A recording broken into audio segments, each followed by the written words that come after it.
Hey everybody, Miss Gordon here, and today I'm going to talk a little bit about how to analyze primary source documents. As a historian, it's important to use primary source documents to find out as much as we can about the time period that we are studying. And just as a little reminder about what a primary source document is, it's any document that comes from the time period that you are studying. It could be a photograph, a drawing, an advertisement, a journal entry, a political cartoon, a newspaper article, a speech, and the list could kind of keep going, but you get the idea. So our goal today is to understand how to analyze primary source documents, and then we're going to do a little bit of practice so that you're ready to try it on your own in class tomorrow. And I've come up with this nifty little acronym for you to use, and it is, if you can remember, APART. Like we are taking the document apart in terms of examining this document, then that can help you when you go to analyze a primary source document on your own. So let's just talk briefly about what each letter in that acronym means. Okay, sorry about that, a little pop-up. All right, the first A is for author. Okay, you want to first ask yourself, who is the author of this document? What's motivating them to either take this picture or to write this speech? You want to look for any potential bias by looking at the perspective. We've talked about that in class. Where are they coming from in terms of how they might view a certain event? What's their point of view? And that can also reveal certain limitations. If they, for example, are limited in what they might know about the subject, that can limit what their point of view might be on that subject. So we want to be critical about who the author is and what their motivation is and what their perspective on the topic that they're writing about is. Next we have P, prior knowledge. This is super important. Before you even attempt to read the document or look at the photograph and take it apart, the first thing you want to do before you go any further is to brainstorm to yourself, what do I already know about the topic that can help me evaluate, I don't know why that's doing that, that can help me evaluate the source. So if you identify that the source is written by an author during the American Revolution, you might want to think about what you already know about the American Revolution and the causes of the American Revolution before you even attempt to look at the source. If there's any introductory material to the primary source, always read it first because it can give you important clues and help you understand the actual document. The second A is for audience, and so you just want to ask, who the author is intending the document to be for. If it's a speech, who might the audience be? If it's, a newspaper article, an editorial, political cartoon, who are they intending the audience to be? Which can also help you determine the document's purpose, which is next. And this is probably, I would say, one of the most important things that you want to ask yourself in looking at the document. What is it being written for? Okay, what is the reason that it's being written? I'm sorry, so the R stands for reason. Okay, is it a statement of fact, or is it written for the purpose of persuading somebody to think a certain way, or to agree with something, or to criticize something? What's the motivation behind the document? Which you can start to understand as you look at the author, and this can also help you as you evaluate the reason for the document. Can also help you determine any potential bias. And last but not least is the T, which is the message. I know I cheated a little bit there, but apart sounds a lot better than a parm, because a parm is not a word.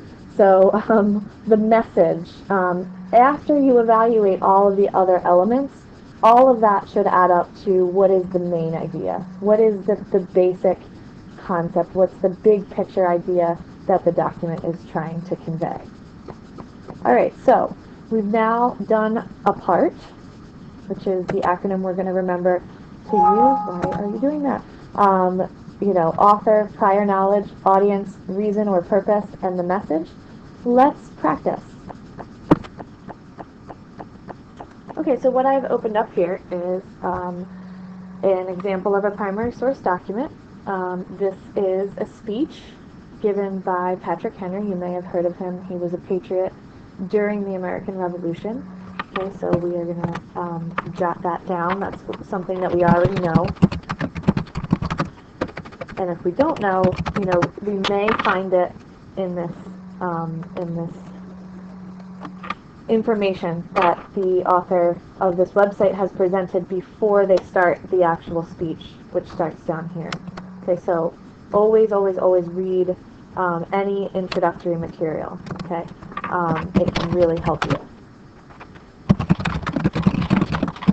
So we know that he was a patriot during the American Revolution, which means he supported breaking away from England.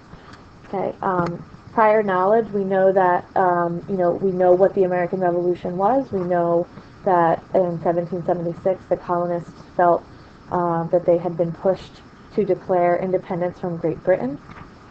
A few other things that I would note in my notes here as I read through this is going to help us understand the reason and the purpose for the speech. Okay, so as I'm reading, I notice that it says Patrick Henry's opponents, the people that did not want to go to war, urged caution and patience until the Crown replied to Congress's latest petition for reconciliation. So what all that means is that this, there were some people who believed that we should go to war with England, and some people that believe that we should wait and see if we could, perhaps make up with Mother England, and Henry's opponents, the people that wanted to wait to see if they could come to some sort of agreement with England, urged caution and patience. So he is responding to these opponents. I think that's important. Okay, so this we already know then, just from that one word or one sentence, what the purpose is and who the audience is. Okay, but this can also help us down here.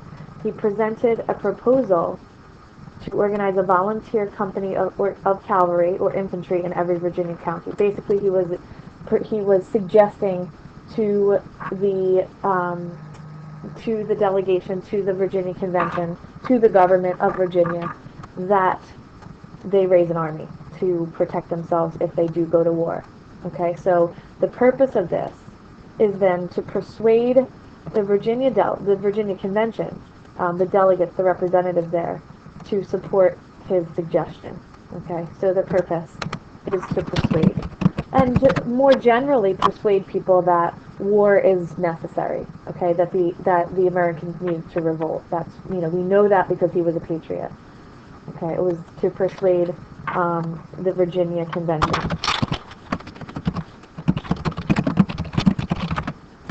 to raise an army.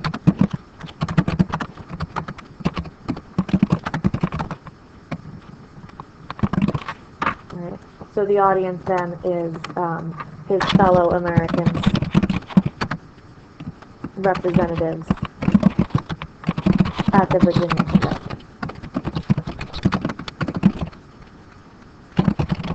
Okay, now we're ready to read. So a lot of the work here in terms of analyzing primary sources is done before you even look at the primary source.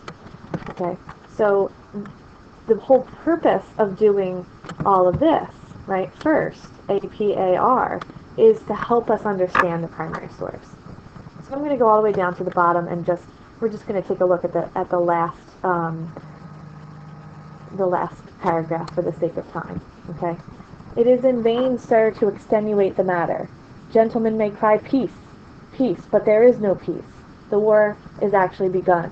The next gale that sweeps from the north will bring to our ears the clash of resounding arms.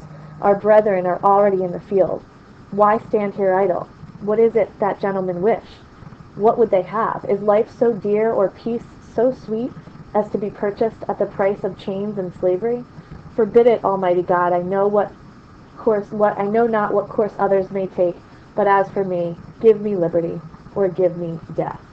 Now, what you probably noticed as I was reading that is there are some words that Patrick Henry uses in 1775 that we probably may not use in our everyday language, right? It is in vain. Extenuate might not be a word that you're familiar with. Resounding arms. Okay, I would urge you to try to grasp the big picture, even if you don't understand every single word. But if there is a word that you think is important enough, you should absolutely look it up. Okay, but a few things that, as I was reading, really stuck out to me. Our brethren are already in the field. We may not know what brethren means, but if we remember what is going on, prior knowledge, in the time period, we know that fighting has already started. So brethren means brother. If we looked up brethren, we would know that that means brother. Okay, and so remember he's trying to persuade them that we need to raise an army and go to war. So he's saying we're already fighting, right? So we need to, make this decision is very easy because we're already fighting. We need to raise an army, okay? And so down here is another part that I thought sounded really important. Is life so dear? So sorry about the pop-ups. Is life so dear or peace so sweet as to be purchased at the price of chains and slavery? So again, going back to what we know about the American Revolution, right? The colonists felt like they were enslaved by this oppressive British government, right? And he's saying, is it worth it for to have peace, right? Like my opponents are calling for. Is it worth it to be under this oppressive government? And so he says, for me, okay, this is the famous line here. He says, for me, it's not worth it. I'd rather have death. I'd rather have liberty. I'd rather have freedom. And if I can't have freedom, then I'd rather die for that cause. I'd rather go to war and die for that cause. So the message then would be, we can't, remain at peace anymore with England, right? The time for war has come. The time for rebellion has come because of the oppression that England, has imposed, the oppressive laws that England has imposed.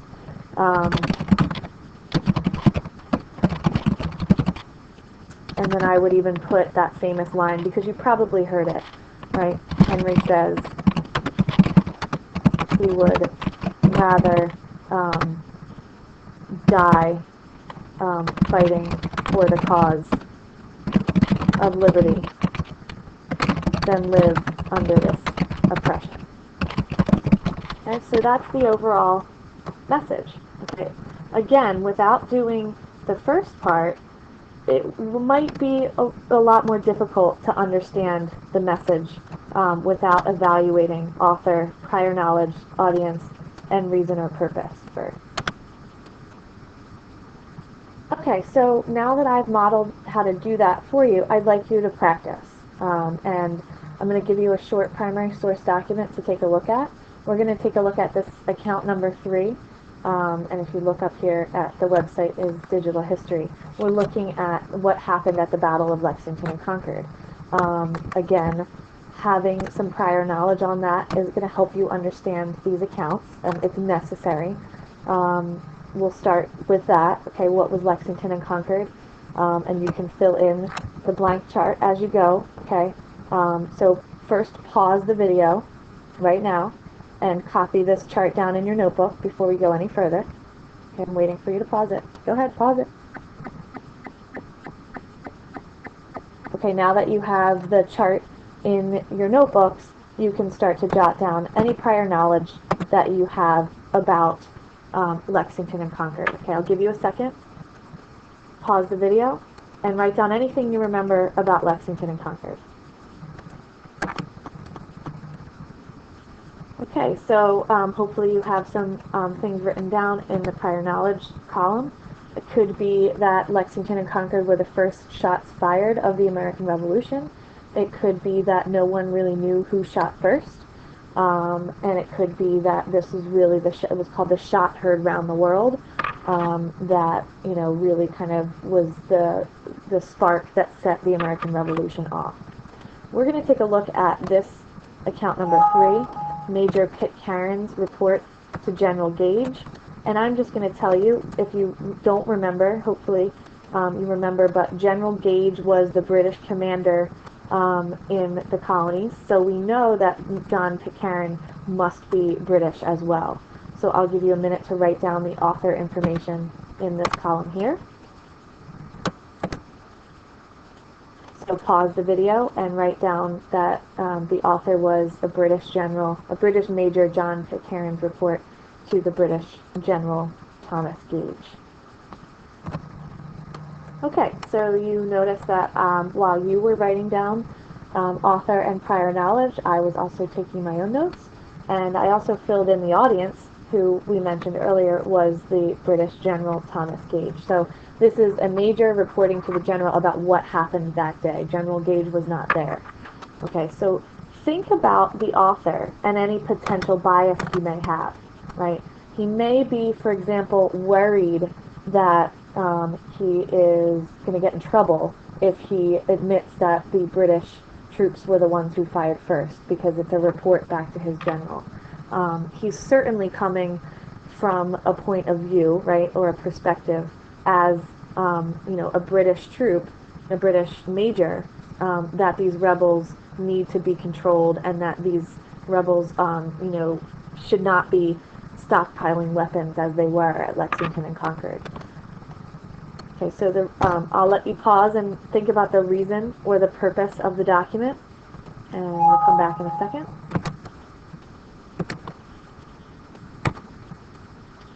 Okay, welcome back. I have done what you did during the little break, and I have jotted down my summary of the reason or purpose of the document. And I've also made a note that there is a potential bias because this is being told from the point of view of a British soldier, so it leaves out the perspective of the American colonists and what in terms of what happened that day in April 1775. Okay, last thing we have to do, and then we are finished, is look at the message. So we're finally ready to actually read the document. I'm going to have you pause it once again, read this short document, and fill in the message of what the document is, or what the document is saying, now that we understand the purpose of the document and the audience and the author. And then when you are ready, when you think you have an idea, come back and check it against what I have in my notes, and then you're done. So pause the video here, read the document, take some notes about what the overall message is, and then you can hit play again when you're ready. Okay, we're back. A few things that I just want to point out in the article. First of all, he calls the men, the colonists, rebels, right? Keep in mind that this is from the perspective of the British, whereas the Americans might have looked at them as patriots. They are looking at them as rebels, which has a negative connotation. The other thing that jumped out at me is that he gave directions for the troops to move forward, but not to fire. And then what happened afterward, according to the British Major John Pitcairn, was that the rebels surrounded them. That they surrounded the rebels and attempted to disarm them, and continued to say not to fire. Some of the rebels jumped over the wall and fired at the soldiers, which led to the soldiers being wounded.